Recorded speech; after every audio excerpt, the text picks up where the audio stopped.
hey everyone, how are you? I hope you all are fine and doing good. Myself Abhishek Sanu and welcome to Abhishek Sanu Vlogs. So guys, it's 6 PM right now. I am starting this vlog और आज मैंने decide किया कि मैं पूरा का पूरा organic chemistry एक साथ कंप्लीट करूं, क्योंकि लास्ट टेस्ट में जितने भी क्वेश्चन गलत हुए थे उसमें से मैक्सिमम ऑर्गेनिक वाले ही थे। सो मैंने डिसाइड किया कि सारा का सारा ऑर्गेनिक एक ही दिन कंप्लीट की जाए। आई नो इतना इजी नहीं होगा, बट मैंने कुछ स्ट्रैटेजी अपनाई है जिससे मैं इजीली कर पाऊँगा। जैसे कि जो भी हार्ड चैप्टर होते हैं, जैसे haloalkanes, haloarenes, polymer, carboxylic acid, aldehyde, ketone, इस चैप्टर को मैं पहले करने वाला हूँ। जैसा कि मैंने यहाँ पे स्टार्ट किया हेलो एल्किन्स एंड हेलोरिन्स, जिससे कि नीट में हर साल 2 क्वेश्चन आते ही हैं और इसे मैं कर रहा हूँ अपने नोट्स से। साथ साथ मैं जो लेक्चर में जो सर ने क्वेश्चन कराया है उस क्वेश्चन को भी मैं करता जा रहा हूँ, ताकि मेरी प्रैक्टिस होती रहे और मुझे कॉन्सेप्ट को समझने में थोड़ा सा ईजी हो।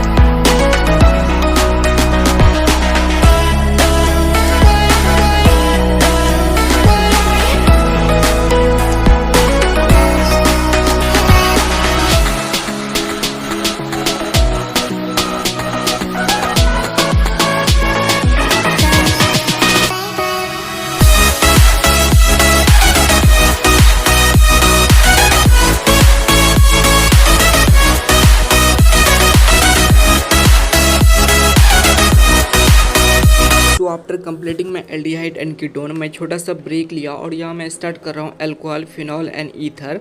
और इस चैप्टर से हर साल नीट में 2 से 3 क्वेश्चन आते ही हैं। सो मेरे पास यहाँ पे नोट्स ऑलरेडी लिखा हुआ था, बट मुझे थोड़ी समझने में प्रॉब्लम हो रही थी, तो मैंने वन शॉट का लेक्चर का छोटा सा पार्ट मैंने देख लिया और फिर मैं यहाँ क्वेश्चन प्रैक्टिस कर रहा हूँ खुद से। और इसमें जो भी रिएक्शन होते हैं ना, उसे याद करने का बेस्ट मेथड यही है कि आप जो उसे लिख के प्रैक्टिस किया करो। आप कितना भी पढ़ लोगे, बेंजीन को बेंजीन करते रहोगे, कुछ समझ आएगा नहीं। आप जितना लिखोगे, आपको मसल्स प्रैक्टिस उतनी ज़्यादा होगी, तो आपकी मेमोरी भी उस टाइप से बिल्ड होगी और आपको ज़्यादा देर तक याद रहेगा कि आपको कौन सा प्रोडक्ट था और कौन सा रिएक्टेंट था, फिर बीच में क्या सब्स्टिट्यूएंट बना।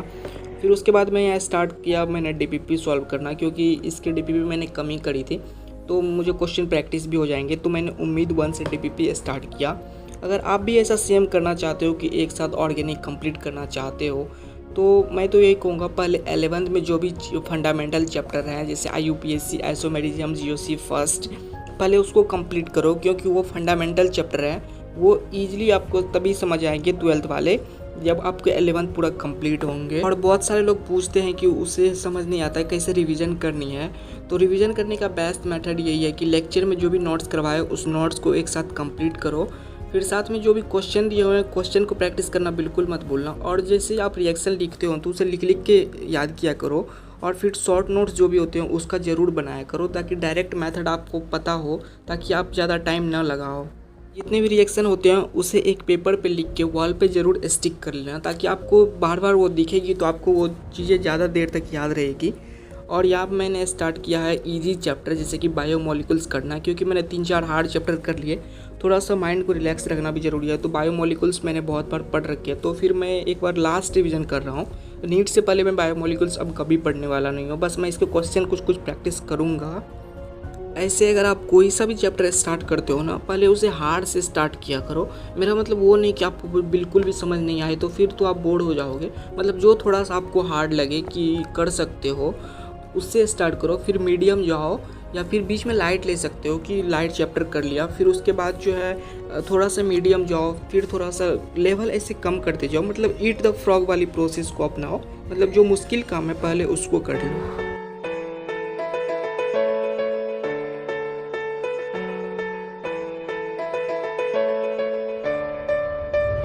I know the air I'm breathing, it's no good for my lungs.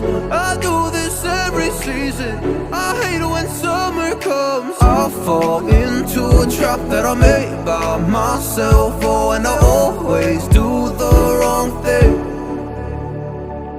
I'm unstable and I'm unsteady, I've lost a million times already, and I'm so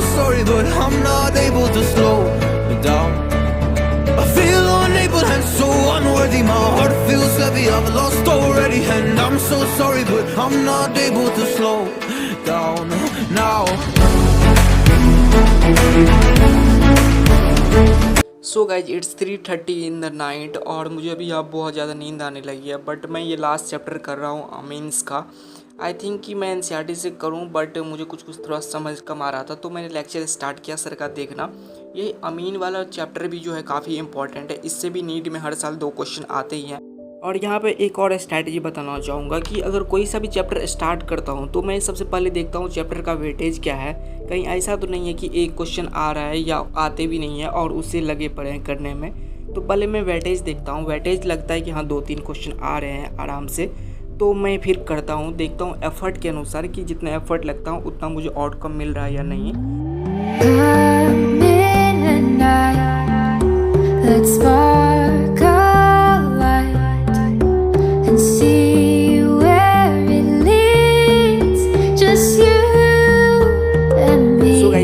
my to do list. और यहाँ मैंने सारा chapter कर लिया, but chemistry and everyday life और carboxylic acid बचा हुआ है। तो केमिस्ट्री एंड एवरीडे लाइफ को मैं बहुत बार कर चुका हूँ और कार्बोक्सिलिक एसिड मैं कल मॉर्निंग में एनसीईआरटी से कंप्लीट करूँगा। सो इस ब्लॉग को मैं ही एंड करता हूँ। मिलता हूँ आपसे जल्दी एक नई वीडियो में, तब तक के लिए पढ़ाई करते रहे। Okay bye. राह के किनारे पे पेड़ की छाँव में बैठ जा मुसाफिर।